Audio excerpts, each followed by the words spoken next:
Hello and welcome to this channel. This is an original fiction audio image book. If you are new to the channel, you're welcome. Stick around for amazing stories, and if you like our content, please like, share, subscribe, and leave your thoughts in the comment section below. And don't forget to turn on the notification bell. The Childhood of the Earth, Chapter 9. Anant meets kids' souls. After visiting the Earth, Omare returned to his home on Divya Star. The Sun and the Earth informed Omare that Hojimoto had taken along to resume planets. Omare informed Narayan of this. Narayan said, "That's it, now we have to be ready for the war." Right at that moment, Anant entered. "For what do we have to be ready?" Changing the talk, Narayan said, "Omare has shown preparedness to leave you at the School of Knowledge." "No," Anant said, "I'll go alone." There were several ways of going to the School of Knowledge. Anant was courageous and was always very curious to learn something new. He usually chose haphazard ways. Narayan advised him to take a straight path to the School of Knowledge, but this time Narayan asked him to take a new path to the school, and carrying study books, Anant chose that path. Seeing the route, Anant realized the path was taking him through the earth. Great! It will be a joy to travel through the earth. Anant was elated and began his journey towards the earth. Jumping and leaping, he watched around eagerly. He saw the same walking trees, chattering and singing rivers and streams, slumbering mountains. At times he was flying, while the others he leapt from a mountain to another mountain and swimming across the rivers. Unexpectedly, Anant experienced something strange around him.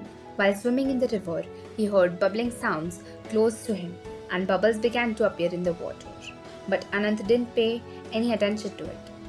When he was passing amidst the trees, once again he had a strange feeling that somebody was pursuing him. Anant stopped himself in his strides and said, "Whoever it is, appear before me." The moment he said this, 8 to 10 trees were seen around him. Those trees seemed a bit different than the others. The trees looked almost lifeless and dangerously ugly. "Oh, trees, how could you make yourself invisible?" Anant asked with surprise. All the trees were quiet. None said anything. "Hey, why don't you say something?" Anant stared at them with amazement and then said, "Omare has provided you with life." Although the trees were silent, suddenly a strange sound, chip chip chip, was heard. Out of this, dead branches, 40-50 kid souls of the height of the children appeared. Anant took a couple of steps towards the trees. "Hey, who are you all and what are you all doing here? Where have you come from?" Anant asked. Blinking their eyes rapidly, the kid souls stared at each other. "And there is no need to hide yourself behind those trees. You may come out." Raising his voice, Anant said. Soon, 4 kid souls jumped out of the branches of the trees and stood before Anant. The other kid souls remained in the tree branches. It seemed there existed some kind of understanding among them. The kid souls seemed affectionate, innocent but a little dirty. Their clothes were dirty and tattered. The 4 kid souls consisted of 2 boys and 2 girls. One of those kid souls, Youth, signaled his companion sitting on the branches to come down. Immediately making thwacking sounds of dry branches, all other kid souls appeared before Anant. Young kid souls, children of about 4 to 8 years, stood playing mischief and giggling. "Be quiet, we're standing before Anant, who is a simple man." One of the 4 kid souls, girls, rebuked others. But none of the kid souls were impressed by the rebuking of the girl. They kept themselves engaged in mischief. Watching this fun scenario, Anant smirked. Shaking her head dejectedly, the girl said, "Anant, these won't change." Introducing everybody, the girl said, "We are the kid souls. We children belong to a human race. I am Mori. The one with large ears is Gomindi, and that boy with the flat nose is Fokyu. And the other one with puffed cheeks is Gochi Lichi." Hearing the names of everybody, Anant smiled a bit and said, "You have great names." "Anant," Modi said. "Anant, we have come along with you." "Along with me?" Anant seemed to be confused. The group of kid souls continued their noisy discussion. Yes, Anant, when you had visited the future earlier, since then, we had been invisibly moving with you, Modi said. The day you were engaged in tussle with the god of death, we witnessed the incident. All of us determined then to befriend you, to play with you, and go about. That's why we hid ourselves in your study book. Then we strived to come out of your book, but we could not succeed. We could manage just to extricate ourselves. Oh, that's the matter, Anant said. But my dear young friends, do you know where have you come with me? Other than the four kid souls, all the rest were busy playing mischief and talking. A kid soul called Idaro, yawning loudly, said, Yes, we know that we are on earth, we always go. Is this the way to talk, Idaro? Mori asked sternly. Going over to Idaro, Anand said, My dear friends, this is not the earth, but it is a path resembling the earth, and you all have come far back into the past. After thinking for a moment, Anand said, This is the childhood of all the natural elements and the planets. Also, these are the days of the childhood of the earth too. Mori, Gomindi, Golichi, and Fokyo were intently and surprisingly listening to Anand. And listen to me carefully, Anand called out aloud. It is your childhood, my babyhood too, and the childhood of all other elements of the universe. We'll have great fun. Mori came over to Anand and said, I have other friends too, but they are currently invisible. Why don't you meet them too? Well, sure, Anand said. Mori extended her hand in one direction. Several dead trees and other kid souls were seen, out of which half of the kid souls were thickly built. Mori said, These are the kid souls of the modern era. They had died on the earth due to malnutrition, poverty, hunger, diseases, famine, and accidents. Komindi said, The thickest kid souls that you see weren't like this. They were undernourished due to hunger and poverty, but having died on earth as they have come to the afterlife world, they have become fat due to overeating. Anant was listening to them carefully. Fokyo said grimly, And these dead trees are the souls which are uprooted and destroyed by the man on the earth in the name of their selfish motives and development, that he still continues to do. Acres and acres of forested land have been turned barren. But these trees provide oxygen, Anand said excitedly. How wretched these men are, Gomindi observed dryly. These trees are much more useful than just oxygen. My trees are just for all living beings on the planet Earth. Fokya said sadly and embraced a tree fondly. Gomindi sarcastically said, Whereas on the other hand, the man complains about imbalance of climate, excessive heat, excessive cold, excessive rains and such things. If the man continues to act in such a manner, one day he too will turn extinct like the dinosaurs. What? Dinosaurs? Who told you about dinosaurs? Anant asked eagerly. Anant, when you visited the planet Earth into the future, did you see any of the dinosaurs? Mori asked. Anant was saddened and he pathetically looked up at the sky. Anant, these are our other lovely friends. Meet them too. Mori moved her hand indicating in one direction. Several cows, bullocks, goats and camels were seen bleeding profusely with their flesh dangling loose. On the other hand, souls of tigers, lions and other small wild animals with their skins peeled off. Elephants devoid of their protruding teeth. Rhinoceros without their horn. Blind rabbits, tortoise, mongoose, whales were seen. Besides, souls of several other animals too were seen which had died falling prey into the man's atrocities.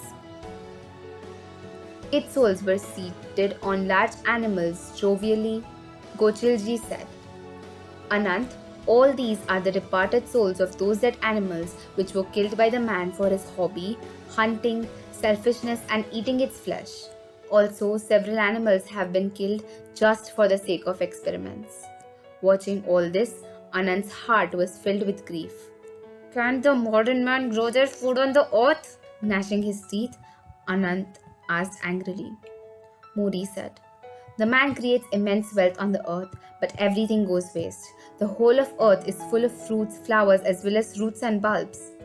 Despite this, the man acts in this fashion, Komindi said sarcastically. Anand was terribly irritated. He maintained his calm before the kid soul's children. He looked at the mute animal's apathy and his eyes were filled with tears. Anant, hold back your tears. You still have to see another pathetic scenario, Mori said, pointing to a direction. Several kid souls held yellowish round objects in their hands. Those objects were transparent. Those were human embryos. Most of them were female fetus. Komindi said, nobody wants female child among the humankind, whereas some others were born of lustful illicit relations. Komindi was saying further, but Anant asked her to stop. Don't say a word further. I've understood everything. All right, now come with me, Anant said gravely. Anant's mind was in turmoil. The atmosphere too had turned heavier. They were passing through a vast grassy plain. Anant and Idaro were walking together. Mori, Gomindi, Gochuliji and Fokyo were following them. Other kid souls, wild beasts and animals were following them. Some kid souls were enjoying their rides, sitting astride on tigers, elephants, lions and bullocks. It looked like a massive army on march. Breaking his silence, Anand said, as a natural order, one gets another life after death. But you all have been suspended in between death and birth.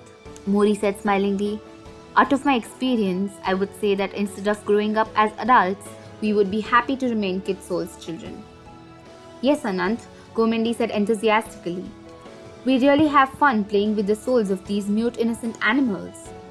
Anand's gaze fell on the kid souls sitting astride animals holding human embryos in their hands. Immediately Mori said, those are the divine kid souls of Dwapar and Treta era. That's why they can keep human embryos in the wild animals under their restraints. But usually they remain quiet, they talk less, Gomindi said. Dwapar and Treta eras were considered to be golden age for the era of erudite. They understand the importance of silence, Fokya said. Hey, how do you know this? Gomindi asked. Well, several times I have accompanied them to different libraries and I have read ancient books of knowledge. Pointing at a kid soul sitting on the elephant, Mori said. Anant, the one sitting on the elephant, is Gaundesha and those sitting on the tiger are Zagbaro and Asbaro. These three are from the 20th century. They are so much mischievous. But they listen to us, Gomindi said.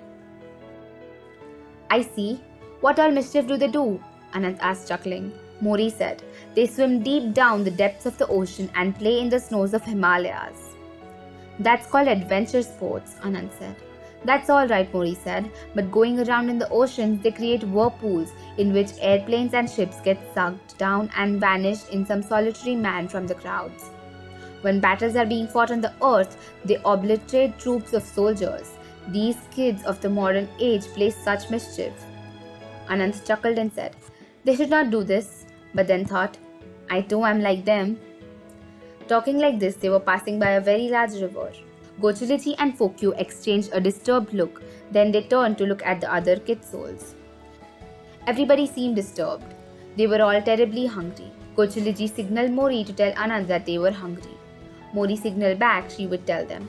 Anant, Mori said, since we have come along with you as invisibles, we are all very hungry. Oh, my dear ones, Anant exclaimed. Shouldn't you have told me? I'm sorry, I should have asked you. Having learned that his kid friends were hungry, could Anant maintain his peace? But he thought whether these ghosts would be feeling hungry at all. However, pushing his thoughts away, Anant said, I'm just coming. I'll organize meal for you all. But could you tell us where you're going? Mori asked. Yes, my dear friend, I'm going into the future where you have come from. Immediately Fokya piped in. In that case, get some meals from either Dwapar or Treta eras, as the foodstuff of that eras were always tasty and unadulterated. Very well, now just play for a while. Anant left them. Looking at Fokya, Mori said, You seem to have become highly knowledgeable. Anant entered a path which was a minuscule path to enter into the future from the past. A girl who seemed to be sentry on pale green path of vacuity stopped Anant. Clad in a fairy-like attire, the girl looked very beautiful.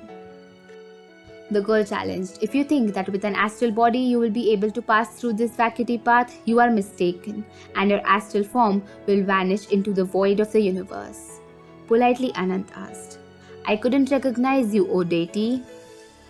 I am Devil, the sentry of this path, the girl said. Not a speck of dust can pass through under my watch. When Anant passed through that path of vacuity, previously he wasn't stopped by anybody, but he was informed by the School of Knowledge sentries were posted on this path. When the second time Anant had passed through this path, he had no idea that a sentry might stop him. He was flabbergasted on being caught. Anant also knew that venturing on this path was strictly forbidden. Probably nobody had used this path, Deval said. Without permission of Narayan, Mahadevi and Blespa, I don't allow anyone to enter on this path. Anant calmly said, Narayan is my father and Mahadevi is my mother. Oh, so you are Anant? I've heard a lot about you, Deval said. Anant said, I didn't see you previously on this path.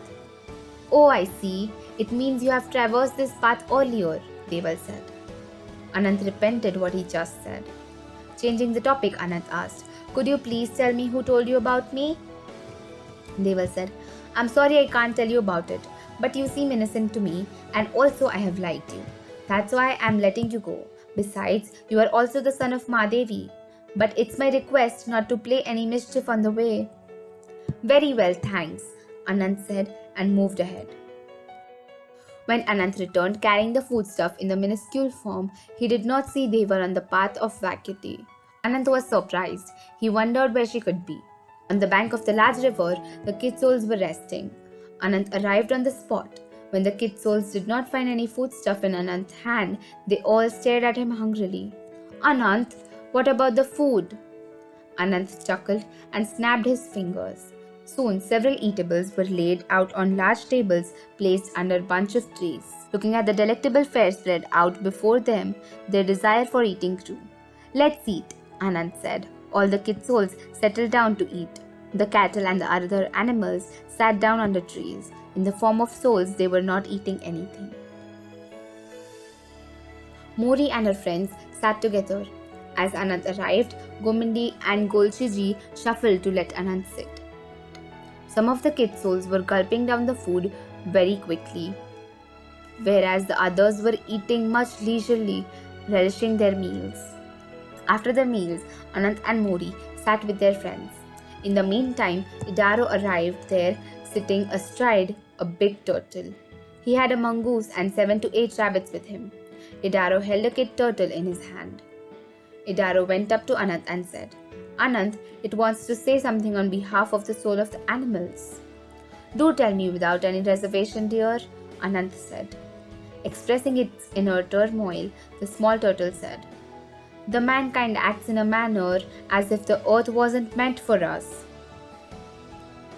Lamenting pathetically, the small rabbit said, We like the earth very much. Listening to the woos of all of them, Anant was agitated.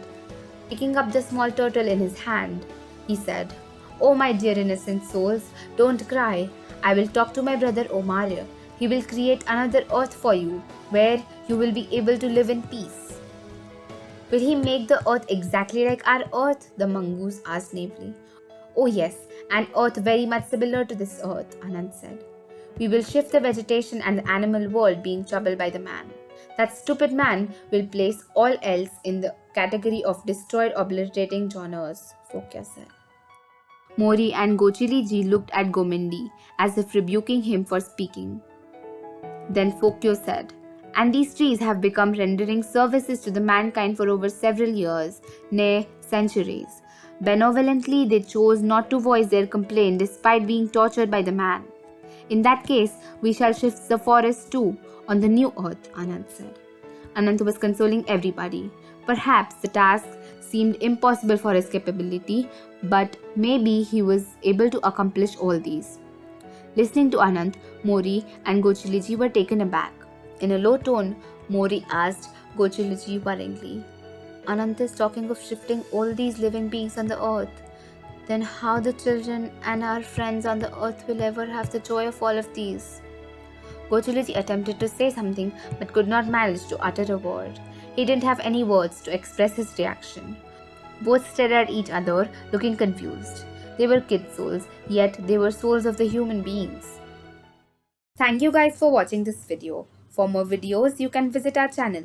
Please like, share, subscribe, and don't forget to turn on the notifications. Comment your thoughts in the comment section below. I'll catch you in the next part. Till then, bye.